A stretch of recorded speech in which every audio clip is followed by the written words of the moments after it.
नमस्कार, आप देख रहे हैं दूरदर्शन समाचार। आपके साथ मैं हूं पराक्रम सिंह शेखावत। संसद समाचार में आप सभी का बहुत स्वागत है। बताएंगे आपको संसद के दोनों सदनों में आज की तारीख में क्या कुछ विशेष रहा। शुरुआत करते हैं लोकसभा से। संसद समीक्षा लोकसभा की बात करें तो आज प्रधानमंत्री नरेंद्र मोदी ने लोकसभा में ऑपरेशन सिंदूर के लिए भारतीय सेना की प्रशंसा की।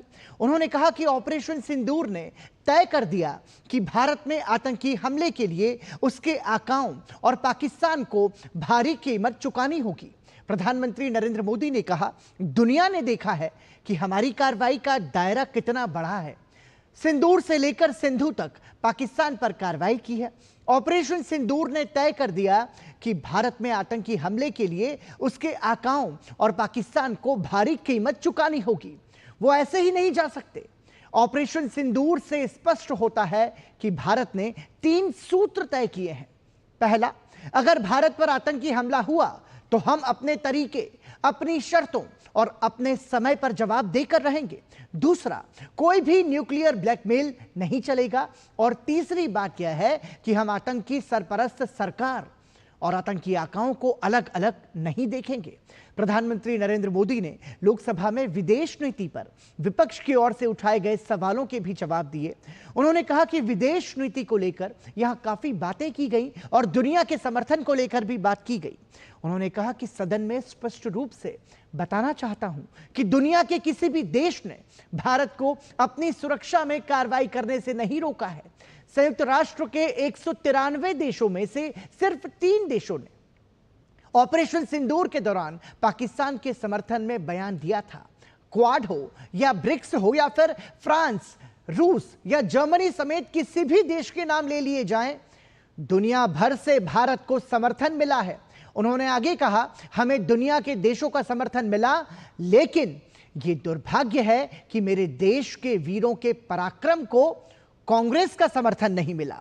22 अप्रैल के आतंकी हमले के बाद 3-4 दिन में ही ये उछल रहे थे और कह रहे थे कि कहां गई 56 इंच की छाती, कहां खो गया मोदी, और मोदी तो फेल हो गया जैसी बातें कही गई। ये लोग मजा ले रहे थे और उनको लगता था कि बाजी मार ली।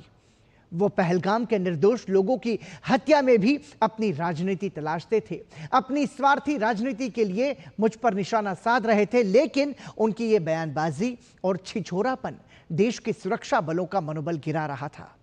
प्रधानमंत्री नरेंद्र मोदी ने कांग्रेस पर निशाना साधते हुए कहा कि कांग्रेस को ना तो भारत के सामर्थ्य पर भरोसा है और ना ही भारत की सेनाओं पर।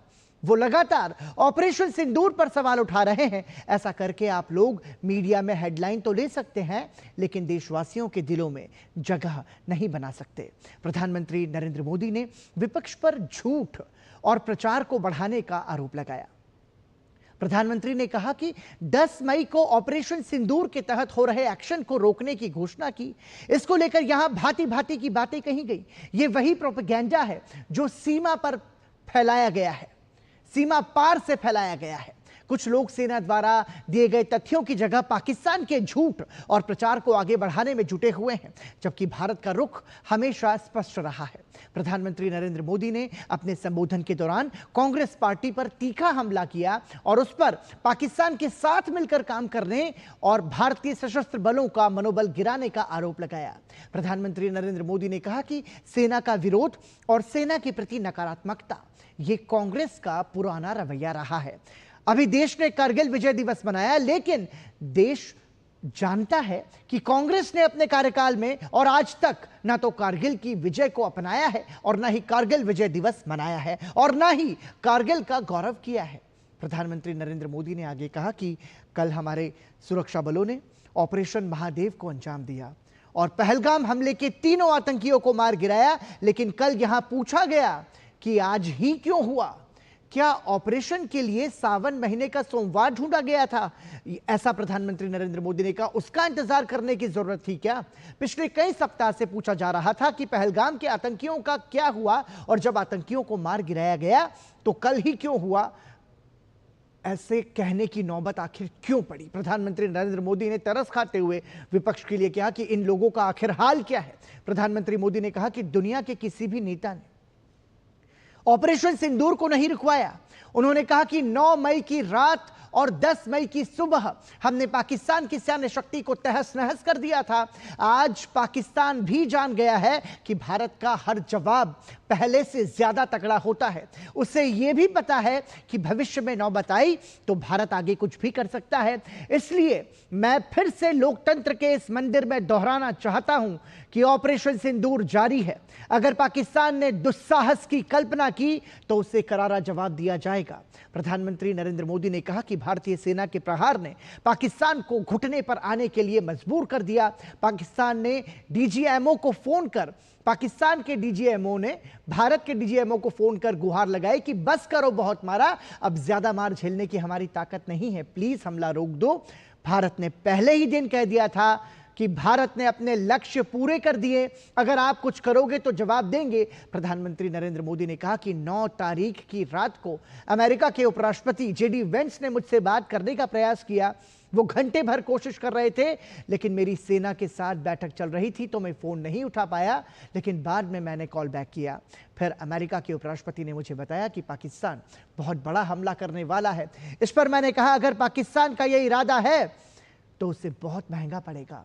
अगर पाकिस्तान हमला करेगा तो हम बड़ा हमला कर जवाब देंगे। आगे मैंने कहा था हम गोली का जवाब गोले से देंगे।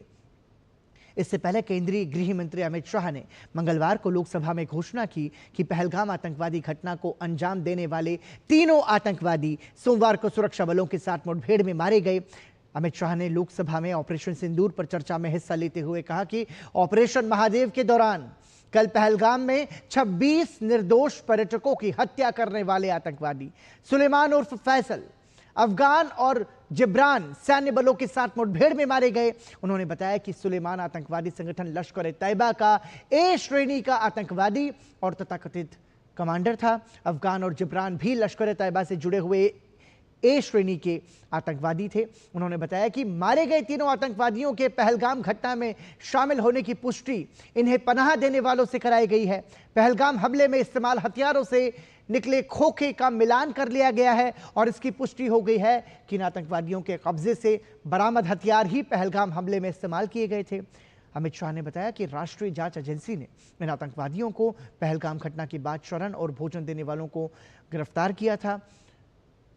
उनसे इन आतंकवादियों की पहचान कराई गई है। इन आतंकवादियों के पास पाकिस्तान निर्मित चॉकलेट भी बरामद किए गए।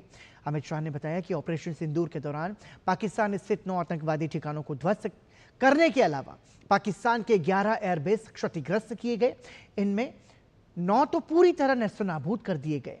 पाकिस्तान के 6 रडार सिस्टम भी ध्वस्त किए गए। इस तरह पाकिस्तान की सेना की कमर तोड़ दी गई तो उसके पास युद्ध विराम करने की गुहार लगाने के अलावा और कोई चारा नहीं था। गृह मंत्री अमित शाह ने कहा कि कांग्रेस के वरिष्ठ नेता और भारत के पूर्व गृह मंत्री पी चिदंबरम ने पहलगाम हमले को अंजाम देने वाले आतंकवादियों के पाकिस्तानी होने पर सवाल उठाए हैं। उन्होंने कहा कि चिदंबरम यह सवाल उठाकर पाकिस्तान को क्लीन चिट दे रहे हैं। कांग्रेस नेता प्रियंका गांधी वाड्रा ने कहा है कि पहलगाम में हुआ आतंकवादी हमला देश की अस्मिता पर आक्रमण है और हमारी खुफिया एजेंसियों की बहुत बड़ी विफलता का परिणाम है। इस चूक के लिए जिम्मेदार लोगों का इस्तीफा होना चाहिए था, लेकिन इस्तीफा तो दूर, देश को चलाने वाले लोग इसकी जिम्मेदारी लेने को भी तैयार नहीं है। शिवसेना के एकनाथ शिंदे ने लोकसभा में चर्चा में हिस्सा लेते हुए कहा कि ऑपरेशन सिंदूर के बाद भारतीय प्रतिनिधिमंडल जहां जहां गए वहां उनकी बात बहुत गंभीरता से सुनी गई। विपक्षी सदस्यों का यह कहना है कि प्रतिनिधिमंडल विदेशों में छुट्टियां मनाने गया था, एकदम गलत बात है। प्रतिनिधिमंडल के सदस्यों को कई देशों के राष्ट्रपति, प्रधानमंत्री और विदेश मंत्रियों से मुलाकात का अवसर मिला और उनके समक्ष भारतीय प्रतिनिधिमंडल ने देश का पक्ष रखा। कई देशों ने आतंकवाद की निंदा और भारत की कार्रवाई की सराहना की। भाजपा के निशिकांत दुबे ने कहा कि कश्मीर के आज के हालात के लिए कांग्रेस की सरकारें जिम्मेदार हैं। उन्होंने कहा कि देश की किसी भी समस्या के लिए जब पूर्व प्रधानमंत्री जवाहरलाल नेहरू की गलतियों की चर्चा की जाती है तो कांग्रेस नेता राहुल गांधी और प्रियंका गांधी वाड्रा को ऐतराज क्यों होता है। पंडित जवाहरलाल नेहरू राहुल गांधी और प्रियंका गांधी वाड्रा के नाना थे, लेकिन वो देश के प्रधानमंत्री भी थे। अतः उनके कामकाज की समीक्षा और उनके निर्णयों पर टिप्पणी तो की ही जाएगी। समाजवादी पार्टी के अखिलेश यादव ने ऑपरेशन सिंदूर पर चर्चा में सेना की बहादुरी और वीरता की प्रशंसा करते हुए कहा, सरकार को अवश्य बताना चाहिए कि किसके दबाव में युद्ध विराम हुआ। उन्होंने कहा, सरकार को यह भी बताना चाहिए कि किस प्रकार खुफिया एजेंसी की विफलता रही और इसके लिए कौन जिम्मेदार है। हमें उम्मीद थी कि सरकार युद्ध विराम की घोषणा करेगी, लेकिन अपने मित्र से इसकी घोषणा कराई। आखिर सरकार किस दबाव में काम कर रही है? सरकार ने लोकसभा में कहा है कि केंद्र सरकार पंचायती व्यवस्था को मजबूत करने के लिए राज्यों को आर्थिक सहायता देने के साथ ही उन्हें प्रोत्साहित करने के लिए कई सम्मान योजनाएं भी चला रही है। पंचायती राज मंत्री राजीव रंजन सिंह ने लोकसभा में एक पूरक प्रश्न के जवाब में कहा कि पंचायती राज की राशि मोदी सरकार में कभी नहीं घटी है। लोकसभा में एक अन्य सवाल पर सामाजिक न्याय और अधिकारिता मंत्री डॉक्टर वीरेंद्र कुमार ने कहा कि तमिलनाडु को लेकर बिहार और उत्तर प्रदेश के सदस्य सवाल पूछते हैं तो ये प्रधानमंत्री नरेंद्र मोदी की उस भावना का विस्तार है जिसमें वो तमिल संगम के तहत तमिलनाडु से वाराणसी को जोड़ते हैं। उन्होंने कहा कि तमिलनाडु में दिव्यांगों को बड़ी संख्या में कृत्रिम उपकरण उपलब्ध कराए जा रहे हैं। गृह राज्य मंत्री नित्यानंद राय ने कहा है कि अपराध से संबंधित तीनों कानूनों के मद्देनजर पुलिस को आधुनिक तकनीक के साथ अंतर्राष्ट्रीय स्तर के संस्थान में प्रशिक्षण दिया जा रहा है। और आइए, लोकसभा से जुड़ी हुई हमने आपको आज की सदन की कार्यवाही की पूरी समीक्षा बताई और अब चलते हैं संसद के उच्च सदन यानी कि राज्यसभा में। राज्यसभा में आज बिहार में मतदाता सूचियों के विशेष गहन पुनरीक्षण एसआईआर, अन्य राज्यों में बंगाली प्रवासी श्रमिकों के साथ कथित भेदभाव, उपराष्ट्रपति जगदीप धनखड़ के इस्तीफे और छत्तीसगढ़ में 2 ननों की गिरफ्तारी जैसे मुद्दों पर चर्चा की मांग लगातार विपक्षी दलों के सदस्यों द्वारा की जाती रही और इसके हंगामे के कारण मंगलवार को राज्यसभा की बैठक शुरू होने के 15 मिनट बाद ही दोपहर 2 बजे तक के लिए स्थगित कर दी गई। उच्च सदन में व्यवधान की वजह से आज भी शून्यकाल और प्रश्नकाल नहीं हो पाया। बैठक शुरू होने पर उपसभापति हरिवंश ने दिव्या देशमुख को फीडे महिला शतरंज विश्व कप 2025 जीतने के लिए बधाई दी और कहा कि उन्होंने देश को गौरवान्वित किया है। इसके बाद उन्होंने आवश्यक दस्तावेज सदन के पटल पर रखवाए। फिर उपसभापति ने बताया कि उन्हें नियम 267 के तहत 24 नोटिस मिले हैं जिसमें नियत कामकाज स्थगित कर बिहार में मतदाता सूची के विशेष गहन पुनरीक्षण, एसआईआर, अन्य राज्यों में बंगाली प्रवासी श्रमिकों के साथ कथित भेदभाव, उपराष्ट्रपति जगदीप धनखड़ के इस्तीफे और छत्तीसगढ़ में 2 ननों की गिरफ्तारी जैसे मुद्दों पर चर्चा की मांग की गई है। उपसभापति ने कहा है कि ये नोटिस पीठ द्वारा पूर्व में दी गई व्यवस्था के अनुरूप नहीं है, इसलिए इन्हें स्वीकार नहीं किया जा सकता। नोटिस स्वीकार नहीं किए जाने पर विपक्षी सदस्यों ने राज्यसभा में विरोध जताया और व्यवधान करने लगे। दोपहर 2 बजे राज्यसभा की कार्यवाही फिर से शुरू होने पर उपसभापति हरिवंश ने बताया कि सदन में ऑपरेशन सिंदूर पर चर्चा होगी और सदस्यों से आग्रह किया कि वो इस विषय की संवेदनशीलता को ध्यान में रखें। इस दौरान तृणमूल कांग्रेस के नेता डेरेक ओब्रायन ने प्रक्रिया संबंधी मुद्दा उठाने की कोशिश की, लेकिन उपसभापति ने इसे टीएमसी के सांसदों ने बिहार में मतदाता सूचियों के विशेष गहन पुनरीक्षण एसआईआर के खिलाफ नारेबाजी की और कुछ सदस्य आसन के समीप भी जा पहुंचे। उपसभापति ने जब विपक्षी सदस्यों को बोलने का मौका नहीं दिया तो तृणमूल कांग्रेस और कुछ अन्य विपक्षी दलों के सांसदों ने सदन से वॉकआउट कर दिया। इसके बाद रक्षा मंत्री राजनाथ सिंह ने उच्च सदन में पहलगाम में आतंकवादी हमले के जवाब में भारत के मजबूत, सफल और निर्णायक ऑपरेशन सिंदूर पर विशेष चर्चा की शुरुआत करते हुए कहा कि भारत की आंतरिक और बाह्य सुरक्षा को सुनिश्चित करने के लिए देश के रक्षा बलों की जो भूमिका रही है उसकी जितनी भी सराहना की जाए वो कम है। राजनाथ सिंह ने ऑपरेशन सिंदूर को तीनों सेनाओं के समन्वय का बेहतरीन उदाहरण बताते हुए कहा कि आज का भारत सहन करने में नहीं बल्कि माकूल जवाब देने में विश्वास करता है।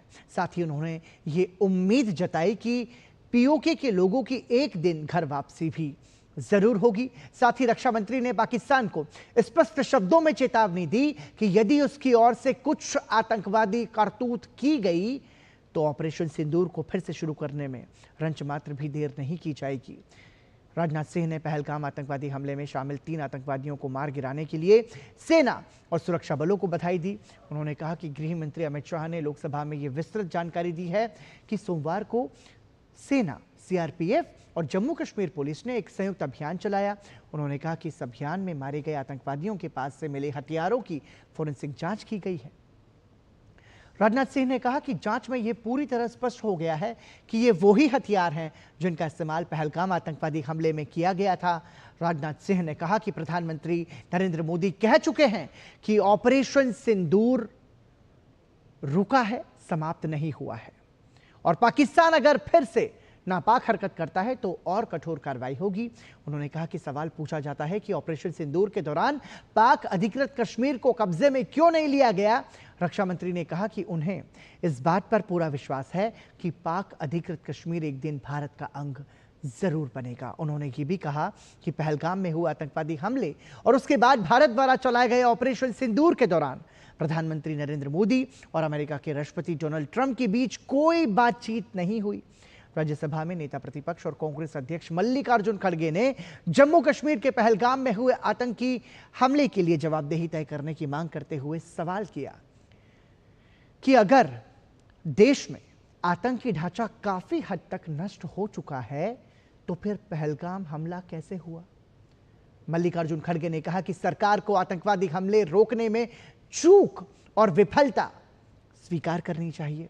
उन्होंने यह भी कहा कि हमले को लेकर जवाबदेही तय की जानी चाहिए और पहलगाम हमले के लिए जो भी जिम्मेदार हों उसे इस्तीफा देना चाहिए। तृणमूल कांग्रेस की सागरिका घोष ने चर्चा में हिस्सा लेते हुए कहा कि सुरक्षा के तमाम बड़े बड़े दावों के बाद पहलगाम हमला कैसे हुआ, इसकी जवाबदेही तय की जानी चाहिए। सदन में कल भी इसी मुद्दे पर चर्चा होगी। तो संसद समाचार में अभी के लिए इतना ही।